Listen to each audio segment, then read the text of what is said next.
অন্ধকারে পথ দেখায়, দূর করে আধার কালো। সুরে সুরে আসসালামু আলাইকুম ওরহমতুল্লাহি ওবরাকাতু। আলহামদুলিল্লাহি রব্বিল আলামিন ওয়াসসালাতু ওয়াসসালামু আলা নবিয়্যিহিল আমিন, আম্মা বা'দ।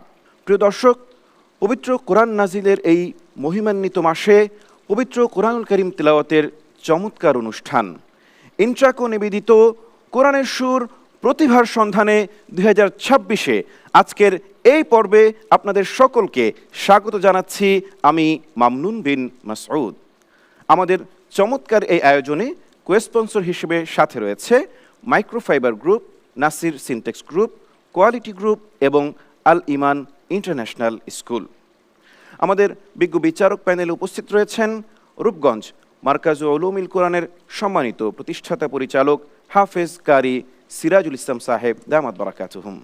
আসসালামু আলাইকুম ওয়া রাহমাতুল্লাহি ওয়া বারাকাতুহু। আমাদের সাথে প্রধান বিচারক হিসেবে উপস্থিত আছেন হুফাজুল ফুরকান ফাউন্ডেশন বাংলাদেশের সম্মানিত চেয়ারম্যান, বারিধারা জামে মসজিদ ও ইসলামিক সেন্টারের সম্মানিত খতিব, জামিয়া মাদিয়ানিয়া বারিধারা মাদ্রাসার সম্মানিত নায়েবে মুহতামিম হযরত হাফেজ মাওলানা মাসউদ আহমদ সাহেব, দামাত বারাকাতুহুম। আসসালামু আলাইকুম ওয়া রাহমাতুল্লাহি ওয়া বারাকাতুহু। দর্শক, বিজ্ঞ বিচারকের আসনে আরও রয়েছেন গুলশান 1 ডিএনসিসি মার্কেট জামে মসজিদের সম্মানিত পেশ ইমাম হযরত হাফেজ মাওলানা কারি আব্দুল জলিল সাহেব, হাফিজাহুল্লাহ। আসসালামু আলাইকুম ওয়া রাহমাতুল্লাহি ওয়া বারাকাতুহু। ওয়ালাইকুম আসসালাম ওয়া রাহমাতুল্লাহি ওয়া বারাকাতুহু।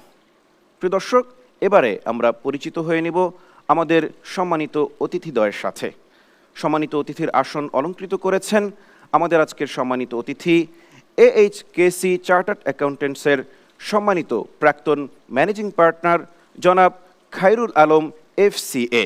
আসসালামু আলাইকুম ওয়া রাহমাতুল্লাহি ওয়া বারাকাতুহু। প্রিয় দর্শক, অতিথির আসনে আরও রয়েছেন আমাদের আজকের সম্মানিত অতিথি ঢাকা আহসানিয়া ইনস্টিটিউটের সম্মানিত সহকারী অধ্যাপক জনাব শেখ ওসমান গনি, হাফিজাহুল্লাহ। আসসালামু আলাইকুম ওয়া রাহমাতুল্লাহ। ওয়ালাইকুম আসসালাম ওয়া রাহমাতুল্লাহ। প্রিয় দর্শক, আমরা পরিচিত হয়ে নিলাম আমাদের বিচারক প্যানেল এবং অতিথি প্যানেলের সাথে। চলুন দেরি না করে আমরা শুরু করছি আমাদের খুদে হাফেজদের চমৎকার প্রতিযোগিতা। উপভোগ করুন, সাথেই থাকুন ইনশাআল্লাহ। প্রিয় দর্শক, শুরুতেই প্রথম প্রতিযোগী হিসেবে মঞ্চে আহ্বান করছি দক্ষিণবঙ্গের প্রাকৃতিক সৌন্দর্যে ঘেরা অঞ্চল খুলনার বন্ধু আবিদ হাসান ইমুকে। কোরআনের সুর প্রতিভার সন্ধানে। আসসালামু আলাইকুম ওয়া রাহমাতুল্লাহি ওয়া বারাকাতুহু। যে আয়াত পাঠ করা হবে সেই আয়াতের পূর্ববর্তী পৃষ্ঠার প্রথম থেকে তেলাওয়াত করতে হবে, ঠিক আছে? ইনশাআল্লাহ। আউযু বিল্লাহি মিনাশ শাইতানির রাজীম। বিসমিল্লাহির রহমানির রহিম। وكذلك أنزلناه حكما عربيا. أعوذ بالله من الشيطان الرجيم. بسم الله الرحمن الرحيم.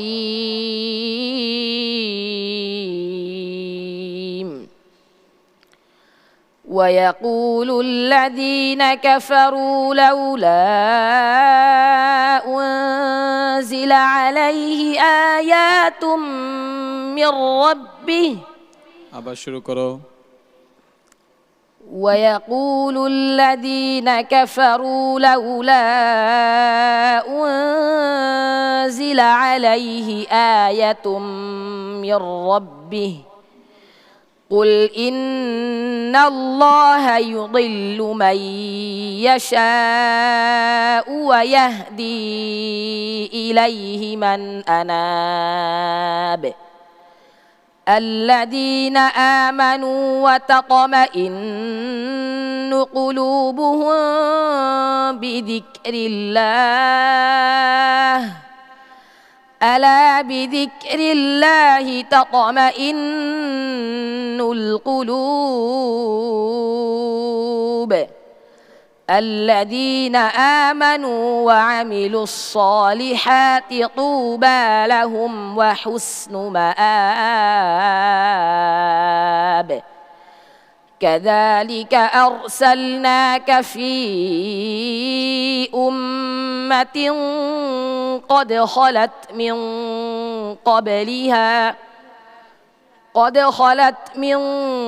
قبلها أمم لتتلو عليهم الذي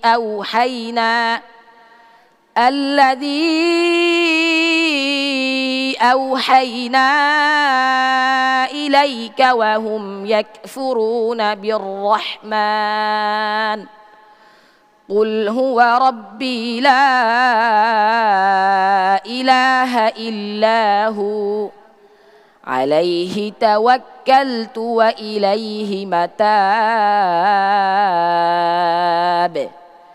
ولو أن قرآنا سيرت به الجبال أو قطعت به الأرض أو كلم به الموتى بل لله الأمر جميعا أفلم ييأس الذين آمنوا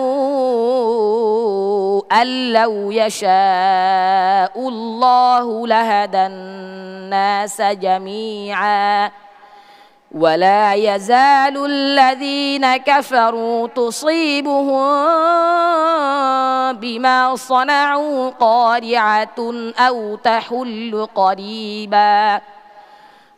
تحل قريبا من دارهم حتى يأتي وعد الله إن الله لا يخلف الميعاد ولقد استهزئ برسل من قبلك فأمليت للذين كفروا ثم أخذتهم فكيف كان عقاب হাসবুক। صدق الله العظيم প্রিয় দর্শক, চলুন তার তিলাওয়াত সম্পর্কে মন্তব্য শুনব আমাদের সম্মানিত প্রধান বিচারক হুফাজুল ফুরকান ফাউন্ডেশন বাংলাদেশের সম্মানিত চেয়ারম্যান হজরত হাফিজ মাওলানা মাসউদ আহমদ হাফিজাহুল্লাহর কাছ থেকে। আবিদ হাসান ইমো ইতিমধ্যে সব জায়গায় খুব সুন্দরভাবেই পারফরমেন্স করেই আসছে, ভালো রেজাল্ট করেই আসছে, বরাবর খেয়ে সুন্দর তেলাওয়াত করেই পর্যন্ত আসছে। এখন তো ফাইনালে যাওয়ার জন্য সে খুবই উদ্গ্রীব হয়ে আছে, বোঝা যাচ্ছে একের পর এক সে উত্তীর্ণ হচ্ছে। আবিদ হাসান ইমুর চমৎকার তিলাওয়াত সম্পর্কে মন্তব্য শুনব আমাদের সম্মানিত অতিথি জনাব খায়রুল আলম FCA সাহেবের কাছ থেকে। আবিদ হাসানের তেলাওয়াত শুনলাম, অত্যন্ত সুমধুর তার কণ্ঠ এবং খুব সুন্দরভাবে সে তেলাওয়াত করেছে, আমি যেটা বুঝতে পারছি। আসসালামু আলাইকুম ওয়া রাহমাতুল্লাহি ওয়া বারাকাতুহু। ওয়ালাইকুম আসসালাম ওয়া রাহমাতুল্লাহি ওয়া বারাকাতুহু। প্রিয় দর্শক, চলুন এবারে আমরা ডেকে নেব আমাদের আজকের এই পর্বের দ্বিতীয় প্রতিযোগী কিশোরগঞ্জের বন্ধু আব্দুল্লাহ আল মুনাজ্জিদকে। কোরআনের সুর প্রতিভার সন্ধানে। আসসালামু আলাইকুম ওয়া রাহমাতুল্লাহি ওয়া বারাকাতুহু। প্রশ্ন করছি, তার আগের পৃষ্ঠা থেকে পড়বে। আউযু বিল্লাহি মিনাশ শাইতানির রাজীম। বিসমিল্লাহির রহমানির রহিম।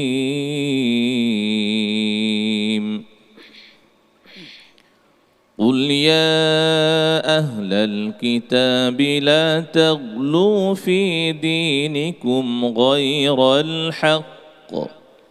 أعوذ بالله من الشيطان الرجيم. بسم الله الرحمن الرحيم.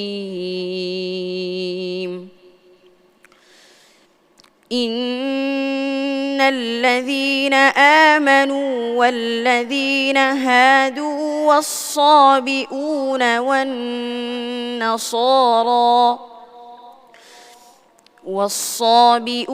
والنصارى من آمن بالله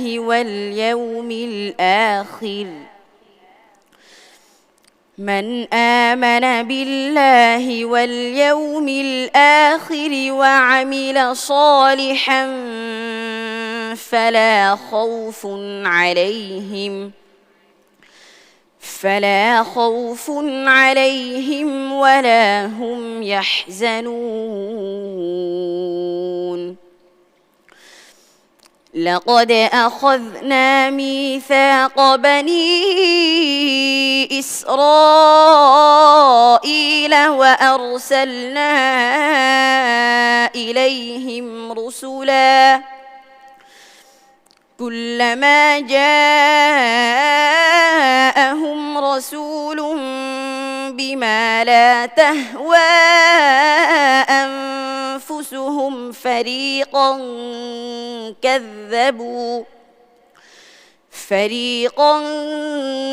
كذبوا وفريقا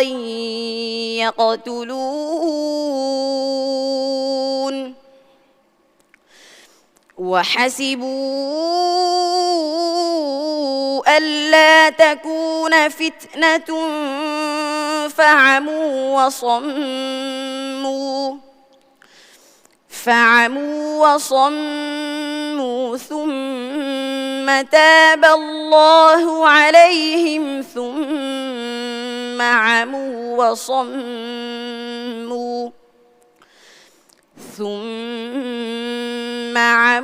وصموا كثير منهم والله بصير بما يعملون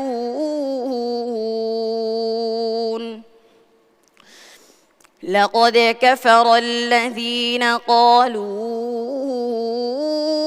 إن الله هو المسيح ابن مريم وقال المسيح يا بني إسرائيل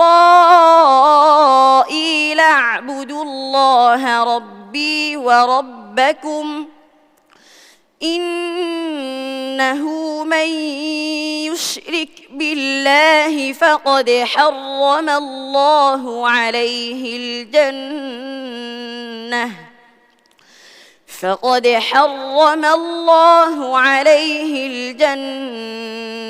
ومأواه النار وما للظالمين من أنصار حسبك صدق الله العظيم আব্দুল্লাহ আল মুনাজ্জিদের চমৎকার তিলাওয়াত সম্পর্কে মূল্যায়ন শুনব সম্মানিত বিজ্ঞ বিচারক হযরত হাফেজ মাওলানা কারি আব্দুল জলিল সাহেবের কাছ থেকে। মাশাআল্লাহ, আলহামদুলিল্লাহ। আব্দুল্লাহ আল মুনাজ্জিদ, তুমি এত সুন্দর তেলাওয়াত করতে পারো, আল্লাহু আকবার। সে রমজানের শুরু থেকে এই পর্যন্ত তুমি ধাপে ধাপে তুমি এগিয়ে যাচ্ছ, আলহামদুলিল্লাহ। তোমার তেলাওয়াত দর্শকরা বারবার শুনতেছে। আজকের তেলাওয়াতে এত সুন্দর হয়েছে, তোমার প্রত্যেকটা শব্দ, প্রত্যেকটা গুন্না টান এত সুন্দর হয়েছে, আমাদেরও হৃদয়ে তুমি জায়গা করে নিয়েছো এবং দর্শকদের হৃদয়ে তুমি জায়গা করে নিয়েছো। শুকরিয়া মুহতারাম আপনাকে চমৎকার মূল্যায়নের জন্য। প্রিয় দর্শক, আমরা মূল্যায়ন শুনবো আমাদের সম্মানিত অতিথি জনাব শেখ উসমান গনি হাফিজাহুল্লাহর কাছ থেকে। হৃদয় জুড়ানো তেলাওয়াত। এই কোরআনে কারীম আল্লাহ রব্বুল আলামিন বলেন, যালিকাল কিতাব লা রাইবা ফি, এই সেই কিতাব যেটি লৌহে মাহফুজে সংরক্ষিত রয়েছে, এতে কোনো সন্দেহের অবকাশ নেই। তো আমরা যেন সকলে এই রমজান মাসে বেশি বেশি কোরআন তেলাওয়াত করি এবং অর্থ বুঝে কোরআন পড়ার চেষ্টা করি। আসসালামু আলাইকুম ওয়া রাহমাতুল্লাহি ওয়া বারাকাতুহু।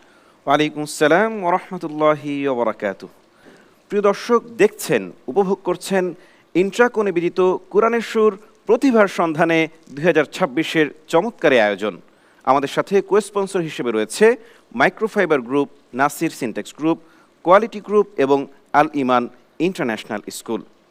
প্রিয় দর্শক, চলুন আমরা এবারে দেখে নেব আমাদের আজকের এই পর্বের তৃতীয় প্রতিযোগী, আমাদের কুমিল্লার বন্ধু হাফেজ ইব্রাহিম খলিলকে। কোরআনের সুর প্রতিভার সন্ধানে। আসসালামু আলাইকুম ওয়া রাহমাতুল্লাহি ওয়া বারাকাতুহু। আজকের প্রশ্নের নিয়ম জানা আছে তো? জি। ইনশাআল্লাহ। أعوذ بالله من الشيطان الرجيم بسم الله الرحمن الرحيم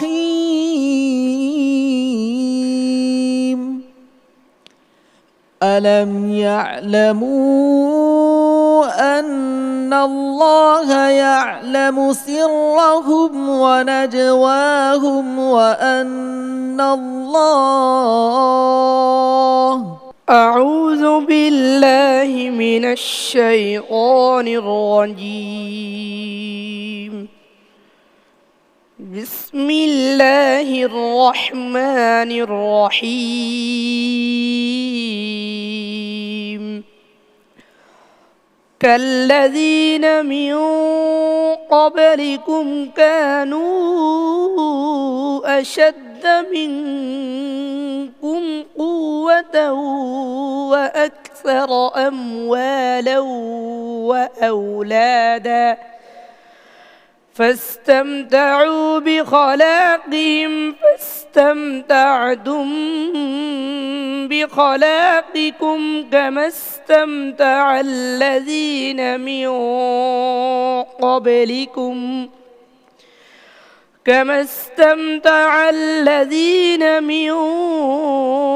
قبلكم بخلاقهم وخضتم كالذي خاضوا أولئك حبطت أعمالهم في الدنيا والآخرة وأولئك هم الخاسرون ألم يأتهم نبأ الذين من قبلهم قوم نوح وعاد وثمود وقوم إبراهيم وأصحاب مدين والمؤتفكات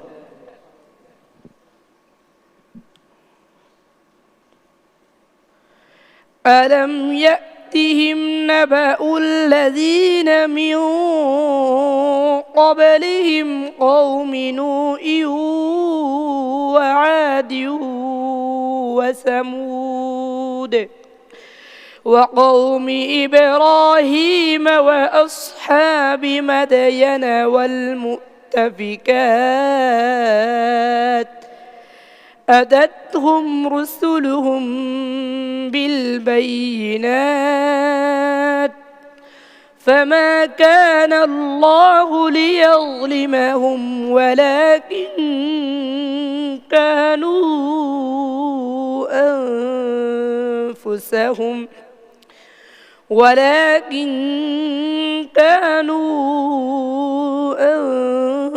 أنفسهم يظلمون والمؤمنون والمؤمنات بعضهم أولياء بعض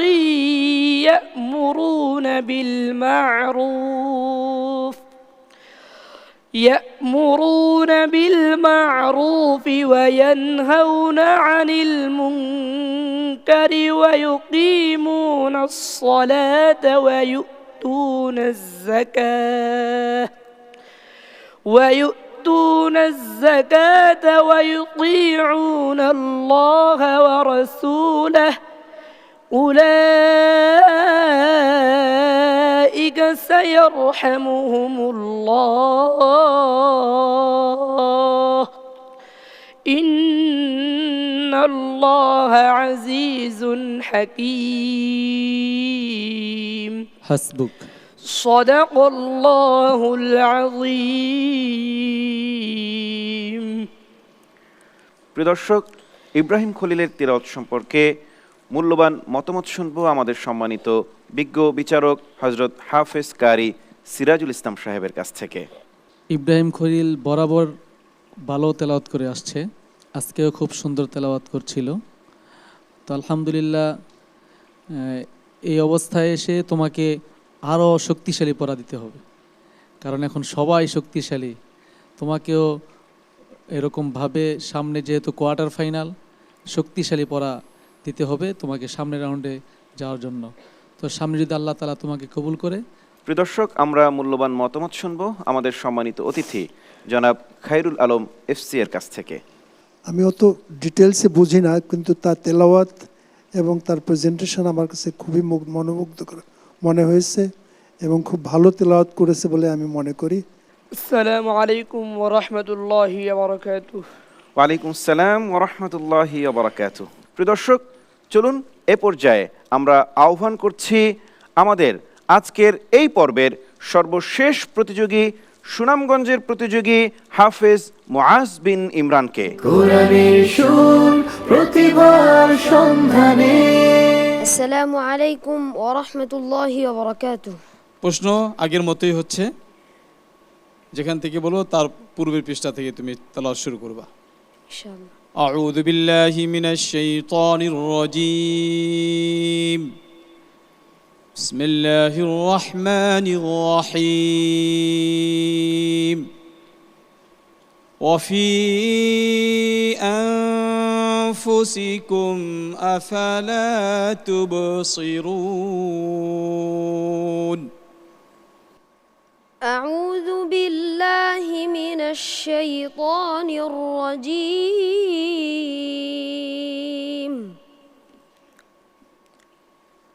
بسم الله الرحمن الرحيم.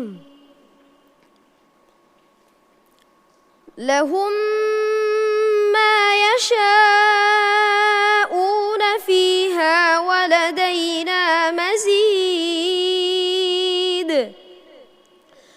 وكم أهلكنا قبلهم من قرن هم أشد منهم بطشا فنقبوا في البلاد هل من محيص.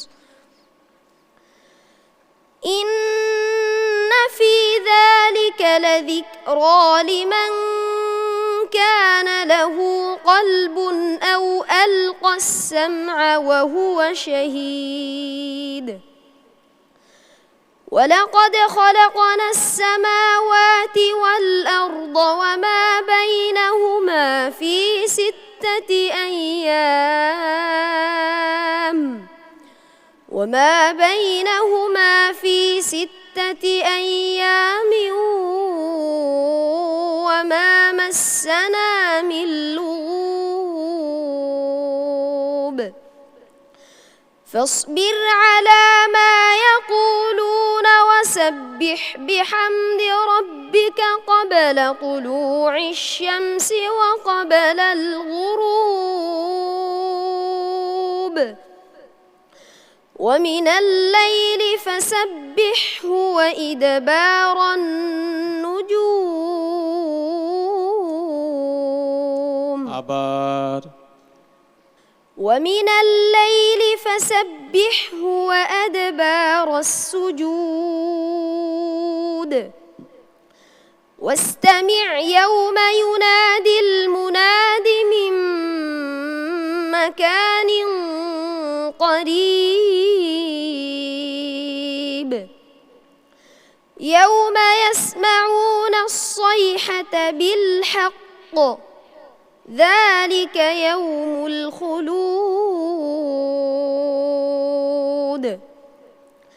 إنا نحن نحيي ونميت وإلينا المصير. يوم تشقق الأرض عنهم سراعا ذلك حشر علينا يسير نحن أعلم بما يقولون وما أنت عليهم بجبار فذكر بالقرآن من يخاف وعيد بسم الله الرحمن الرحيم মুআজ একটি আয়াত আবার একটু রিপিট করো ইয়াউমা ইয়াসমাউনাস সাইহাতা يوم يسمعون الصيحة بالحق ذلك يوم الخروج হাসবুক صدق الله العظيم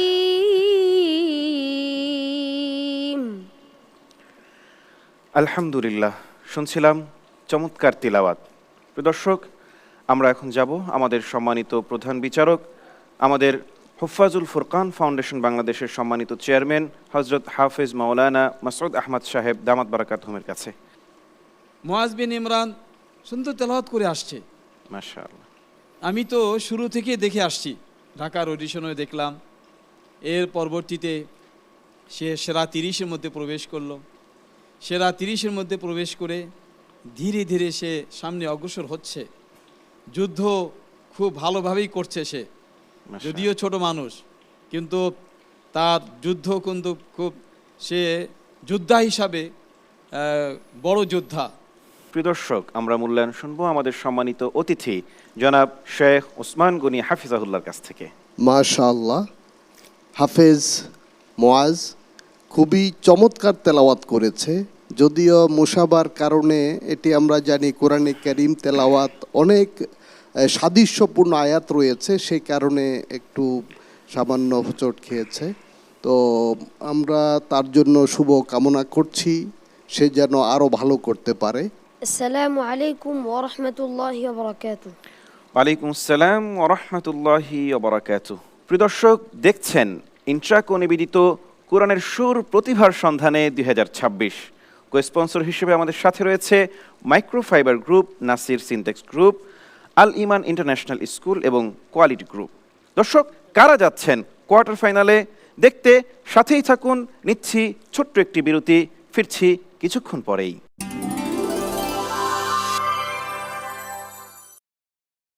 আসসালামু আলাইকুম ওয়া রাহমাতুল্লাহি ওয়া বারাকাতুহু। প্রিয় দর্শক, বিজ্ঞাপন বিরতির পরে আরও একবার স্বাগত জানাচ্ছি ইন্ট্রাকো নিবেদিত কোরআনের সুর প্রতিভার সন্ধানে 2026-এর চমৎকার এই আয়োজনে। কো স্পন্সর হিসেবে আমাদের সাথে রয়েছে microfibre group, quality group, Nasir Syntex group এবং আল ইমান ইন্টারন্যাশনাল স্কুল। আমি মঞ্চে আহ্বান করছি আমাদের প্রতিযোগী 4 বন্ধুকে। নাজিল হওয়া সেই কালাম, হৃদয় ছোঁয়ালো অন্ধকারে। প্রিয় দর্শক, যে 3 জন যাচ্ছেন কোয়ার্টার ফাইনালে, তাদের মধ্যে তৃতীয় স্থান অর্জন করে কোয়ার্টার ফাইনালের জন্য উত্তীর্ণ হয়েছে হাফেজ ইব্রাহিম খলিল।